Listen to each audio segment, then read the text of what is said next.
isda. Wow, yan po ang aming ulam, guys.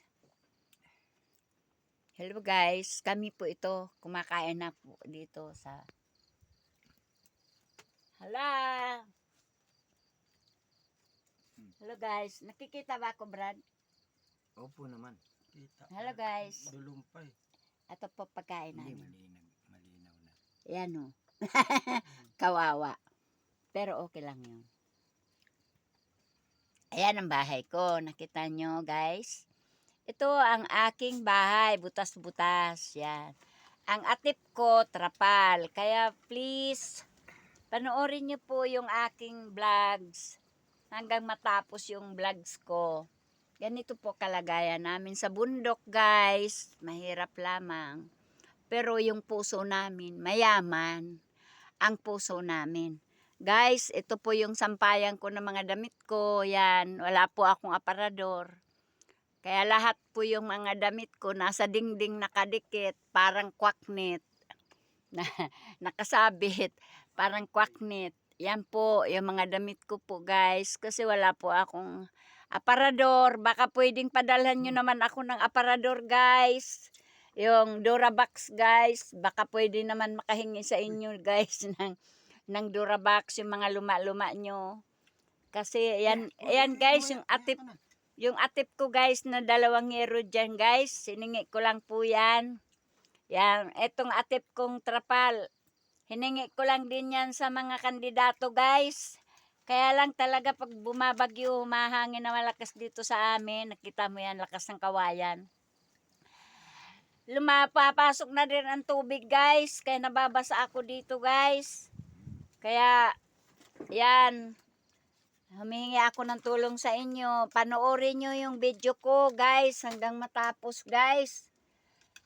Malaking bagay, malaking tulong nyo sa akin yan. Na marinig na ni YouTube yung aking mga blina-vlogs. Bigyan niya na ako ng tulong. Kay kawawa naman ang bahay ko. Namo, yung apoy ang lakas. Kasi, guys, lakas ng hangin eh. Yan o.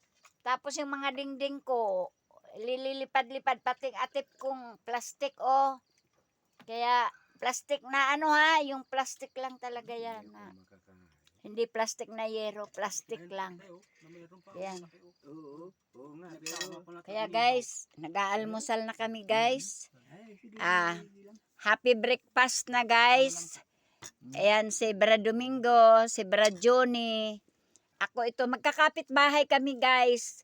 Pero nag-iisa lang kaming misa para sa pagpapahalaga ng bawat isa. Pagka umaga, nagkukumustahan, kumakain kami guys, salo-salo.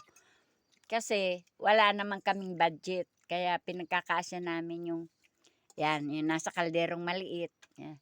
Ang kaldero namin guys, ibang kulay, mga itim. Diba sa inyo mga puti? Sa amin guys, mga itim.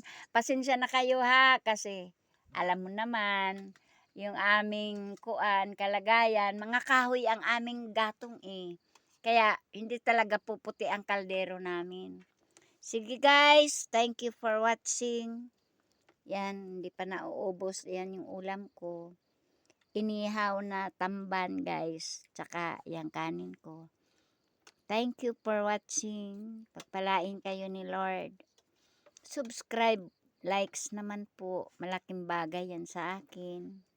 Thank you for watching. Pagpalain ang inyong pamumuhay para palagi nyo ako panunuorin yung mga blina-vlog ko, mga ina-upload ko na kailangan ko ang inyong tulong. Sige, thank you. Goodbye.